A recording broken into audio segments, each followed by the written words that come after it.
In the grim annals of World War II, few campaigns were as relentlessly brutal, as strategically vital, and as deeply personal as the Battle of the Atlantic. It was a war not fought for territory, but for time, for survival itself. A war where the enemy lurked unseen beneath the waves, threatening to sever Britain's very lifelines. This was a battle against starvation, against isolation, a desperate struggle for the flow of goods that fueled a nation at war. At its darkest hour, when the wolf packs of German U-boats seemed unstoppable, a humble, unlikely hero emerged from the shipyards, the British Corvette. These were not the majestic battleships, nor the swift destroyers that captured the public's imagination. They were small, almost crude, quickly built, and initially dismissed by many as mere coastal escorts.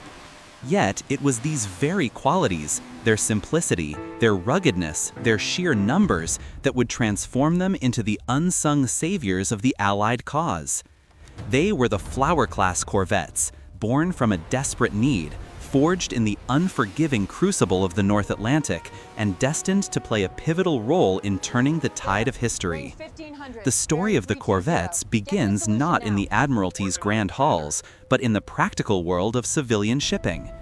As early as 1938, with the drums of war beating louder, the Royal Navy faced a stark realization. It lacked sufficient escort vessels to protect its vast merchant fleet. The existing destroyers were too few, too large, and too expensive to produce in the numbers required. A new design was needed, something that could be built quickly, cheaply, and by shipyards accustomed to simpler construction techniques. The inspiration came from an unexpected source: the robust, sea-kindy hull of a whale catcher, specifically the Southern Pride, a vessel known for its stability in rough seas and its relative ease of construction. William Reed, a naval architect at Smith's Dock Company in Middlesbrough, took this civilian design and adapted it for war. His mandate was clear: simplicity, speed of construction, and anti-submarine capability. The result was a ship barely 205 feet long, displacing around 940 tons, powered by a single reciprocating engine. It was modest in every aspect, a stark contrast to the sophisticated warships of the era. Its armament initially comprised a single 4-inch gun, anti-aircraft machine guns, and perhaps most importantly, depth charges. These vessels, affectionately known as flowers due to their botanical naming convention, HMS Bluebell, HMS Buttercup, HMS Snowdrop, were an entirely new class of warship. Building these ships was a monumental undertaking. Britain's shipyards, already stretched thin, raced against time. They employed not just seasoned naval engineers, but also workers who had never before laid eyes on a warship. Women entered the shipyards in unprecedented numbers, riveting plates, welding seams, and painting hulls. Every rivet, every weld, every pipe laid was a testament to a nation's collective will to survive. The Flower-class corvettes rolled off the slipways with astonishing speed. What might have taken years for a larger warship was condensed into months.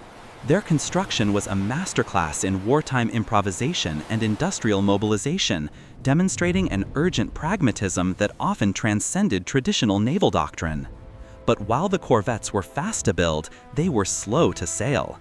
Their single engines struggled to push them through heavy seas at speeds much beyond 16 knots, a significant disadvantage when chasing faster U-boats.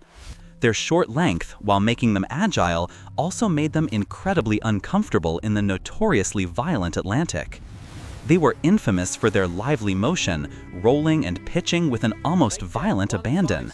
Crew members often joked, or perhaps lamented, that a corvette would roll on wet grass.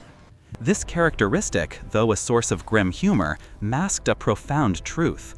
Life aboard a corvette was a continuous ordeal of physical discomfort, challenging even the most seasoned sailors.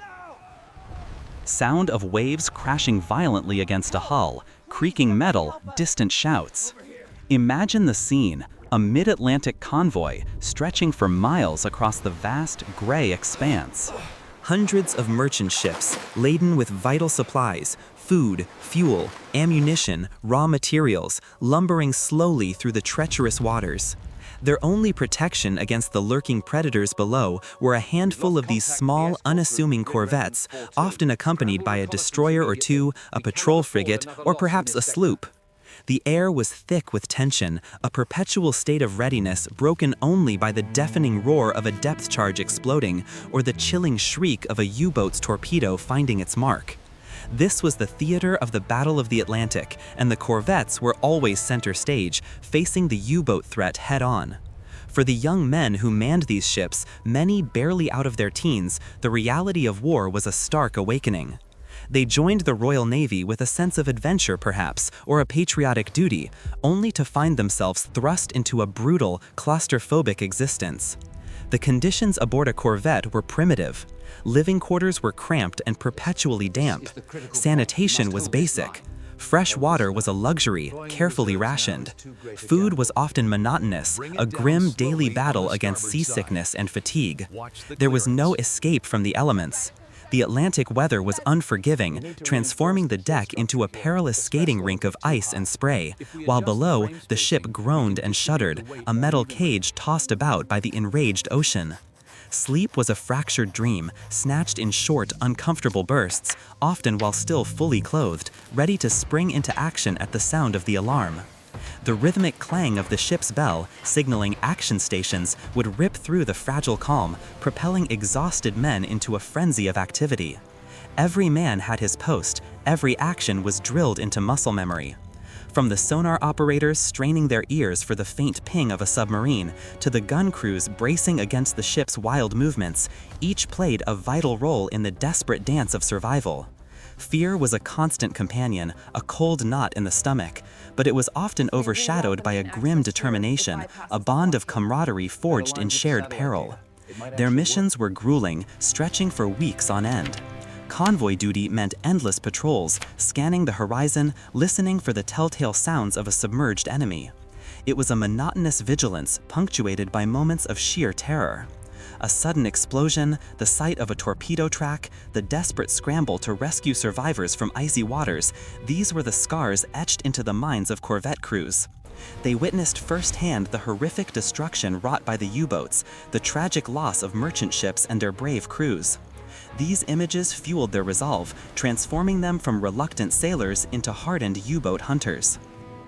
Sound of continuous, rapid sonar pings, followed by a muffled explosion and a distant splash.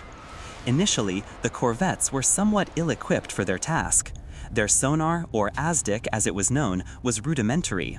Their speed was insufficient for sustained pursuit. U-boats, especially in the early years of the war, often enjoyed a technological advantage, able to strike and then slip away into the depths. Admiral Karl Donitz, commander of the German U-boat arm, understood the strategic importance of the Atlantic. His Wolfpack tactics were devastatingly effective. Multiple U-boats would converge on a convoy, attacking simultaneously from different angles, overwhelming the escorts. For a time, it seemed Britain was indeed being strangled. But the Royal Navy and its allies were not static. The corvettes, though simple, proved to be highly adaptable platforms. Their evolution into deadly U-boat hunters was a testament to continuous innovation and the invaluable lessons learned in the brutal classroom of the North Atlantic. One of the most significant advancements was the improvement of ASDIC. More powerful and precise sonar equipment allowed escorts to better track submerged targets. Critically, these improvements were often retrofitted to existing corvettes, ensuring that even the older vessels remained relevant.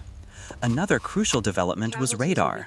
Early surface radar sets, though primitive by today's standards, allowed corvettes to detect U-boats on the surface at night or in poor visibility, denying them the cover of darkness they so desperately relied upon to close in on convoys.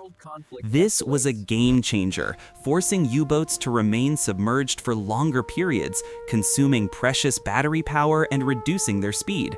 When a U-boat was detected, either by radar or sonar, the chase began.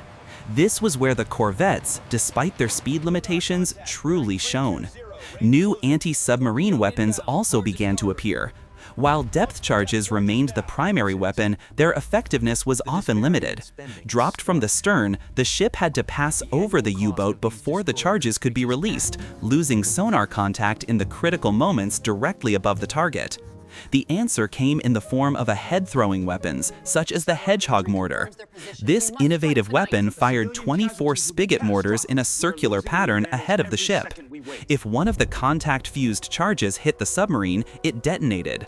This allowed the Corvette to maintain sonar contact throughout the attack, significantly increasing the probability of a kill.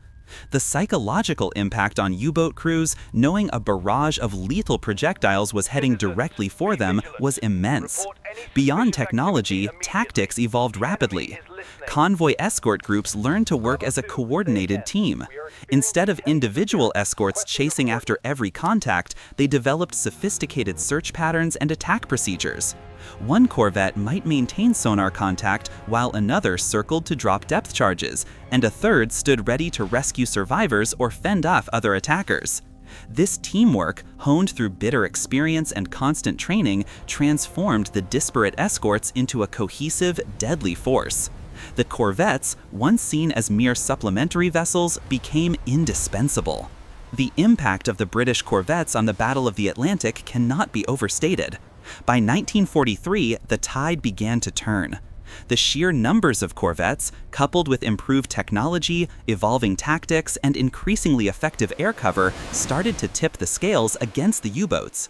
The Allies were sinking U-boats faster than Germany could build them, and merchant shipping losses, while still agonizingly high, began to decrease significantly. The once dominant wolf packs found themselves hunted, their hunters now becoming the hunted. One of the most defining periods was the spring of 1943, often referred to as Black May by the U-boat command. During this month alone, 43 U-boats were sunk, an unsustainable loss rate for Germany. The corvettes played a crucial role in this decisive turning point. They were present at virtually every major convoy battle, enduring relentless attacks, often holding their ground against overwhelming odds. Their presence alone was a deterrent, forcing U-boats to be more cautious, to attack from greater distances, and to dive deeper, consuming more fuel and battery power. The crews, despite their youth and inexperience, developed a tenacious fighting spirit. They learned to anticipate U-boat movements, to read the signs of an impending attack, and to respond with courage and precision. Many were awarded for their gallantry, but the greatest testament to their heroism lies in the convoys that reached their destinations, the millions of tons of supplies that safely arrived in Britain, sustaining the war effort and feeding the population. Every loaf of bread, every gallon of fuel, every bullet fired by an Allied soldier owed something to the diligent and often dangerous work of the corvette crews. Their success extended far beyond the immediate protection of shipping lanes. The Battle of the Atlantic was not an isolated conflict. It was intricately linked to the broader strategic goals of the Allied powers. Without the secure flow of supplies across the Atlantic, Britain couldn't have survived, let alone served as a staging ground for the liberation of Europe. The sustained effort of the corvettes and other escort vessels ensured that vast quantities of American men and material could be transported across the ocean. This continuous stream of vital resources was absolutely critical for the buildup of forces that would eventually lead to D-Day, the Allied invasion of Normandy in June 1944. Imagine an invasion of that scale without the necessary ships, tanks, aircraft, and provisions. It would have been impossible.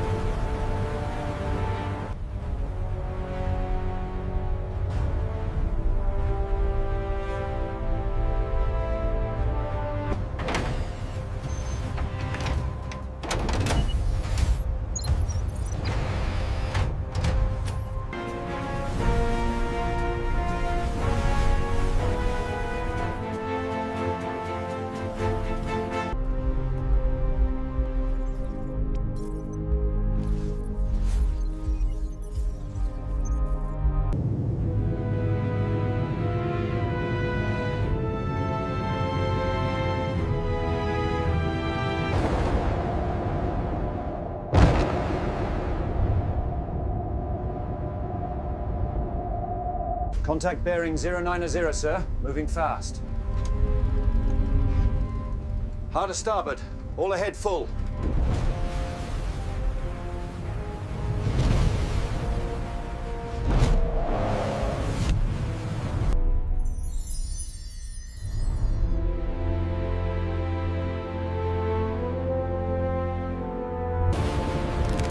All ships, maintain course 090. Weather deteriorating. Prepare for heavy seas. Over.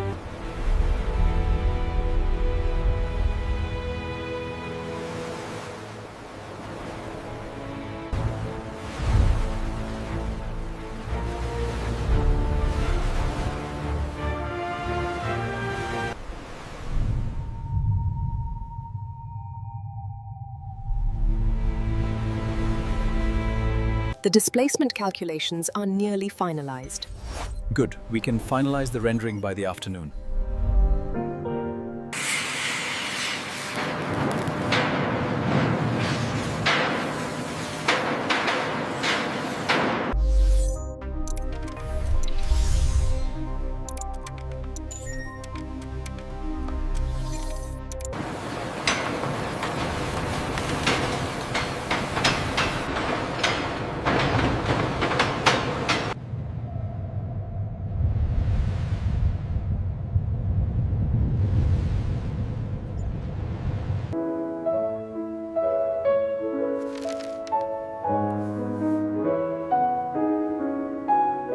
The contrast is stark.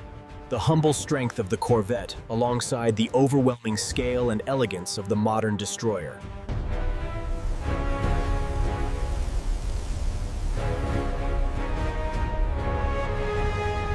Easy on the chain. Bring it down slowly. All right, it's clear.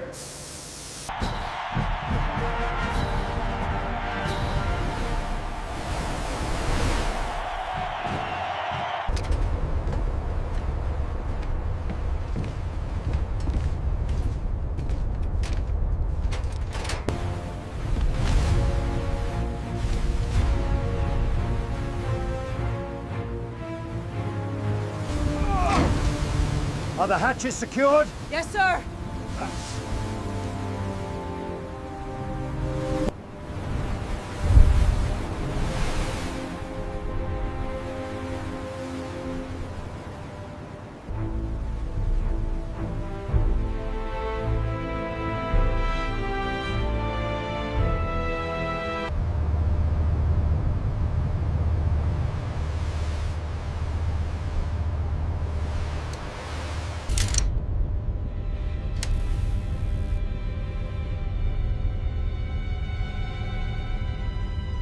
Missile loaded. Check the clamps. Clamp secure, Petty Officer. Weapon status green. Stand by for launch authorization.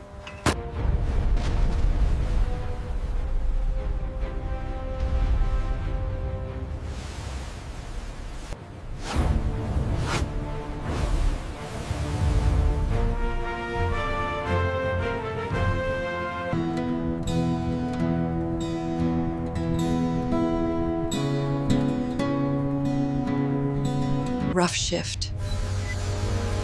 We'll make it through. We always do.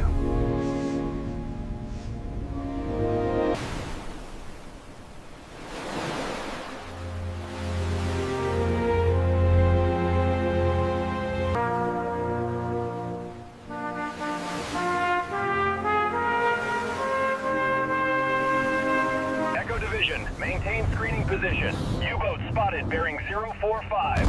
Close in.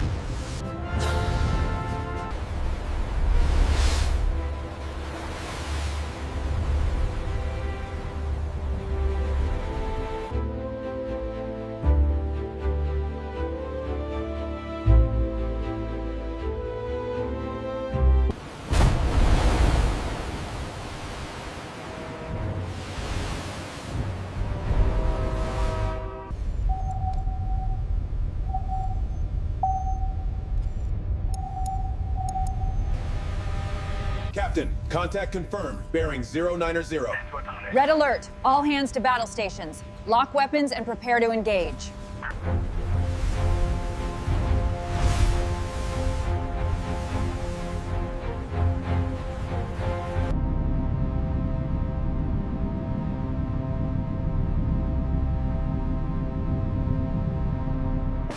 Move the charge to the rack. Secure it tight. Stand clear. Prepare to drop.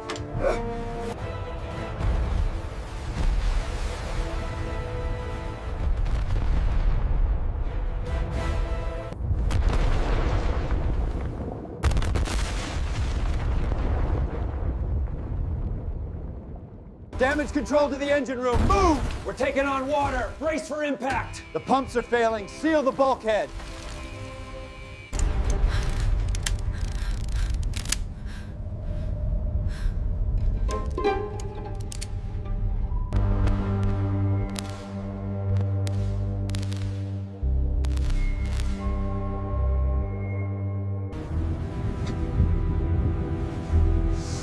Bridge, combat target steady on bearing 05. Load barrage 1. Heave. Next rack. Move it. Stand by.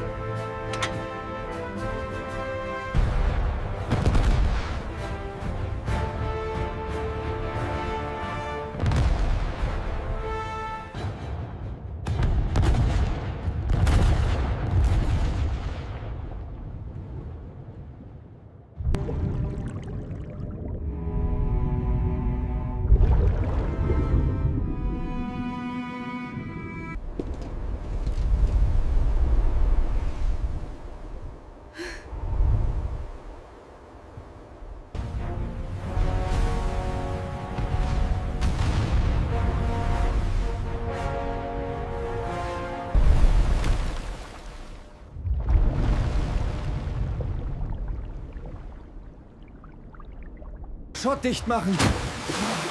Wasser bricht ein. Alarm! Hilfe!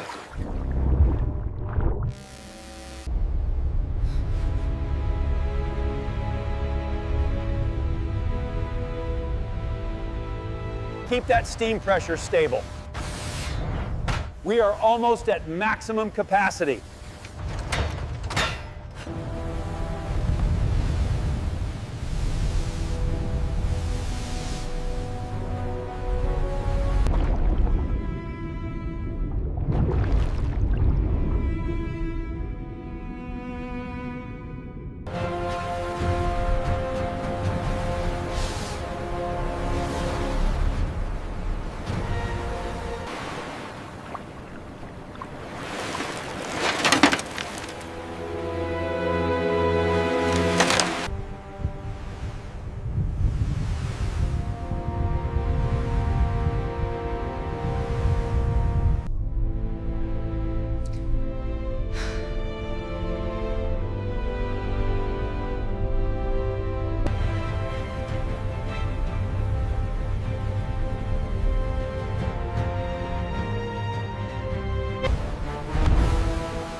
Bridge, sonar confirms contact bearing 090. They are holding course.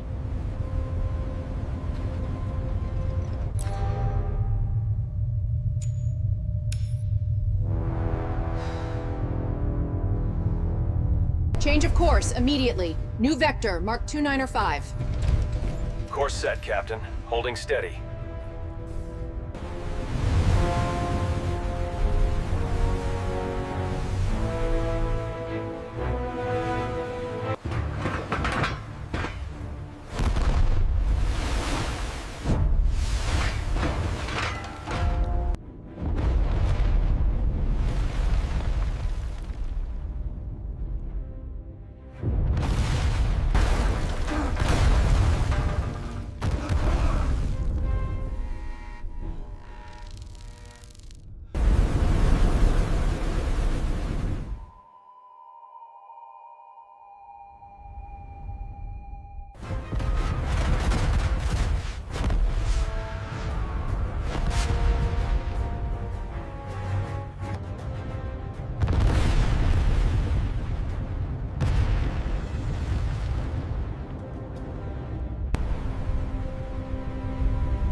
Evasive maneuvers. Shields up. All batteries, fire at will.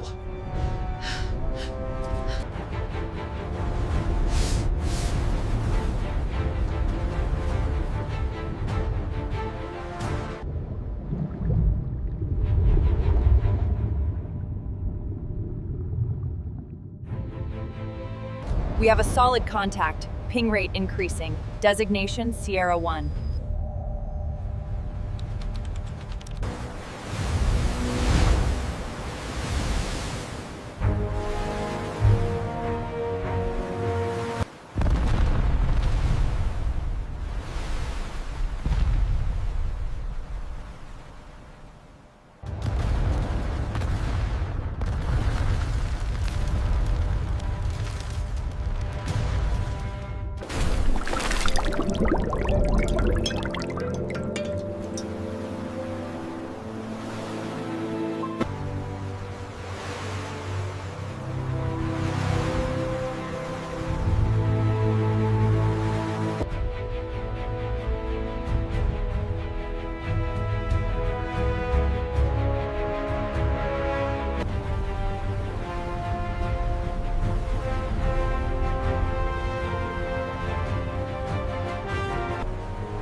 With these vital supplies on track, hope is renewed for the front lines.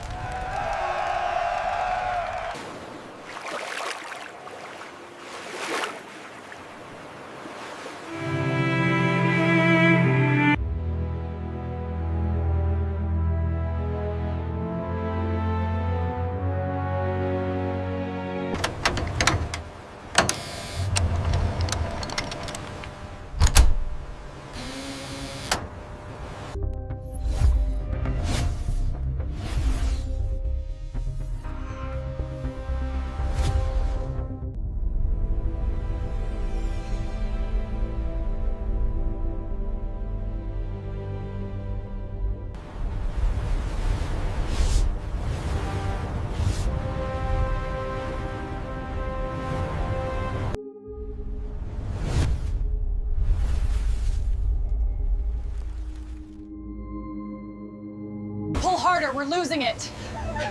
Hey, save some for me. Secure that hatch now.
Fleet command to all vessels.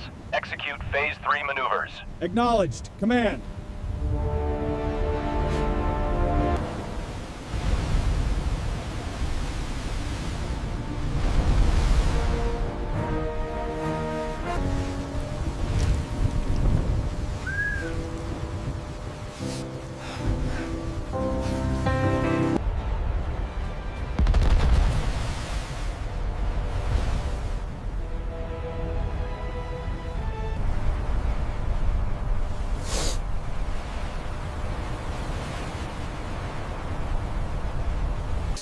If we shift the carrier group here, we cut off their supply line. But what about the submarines reported near Crete?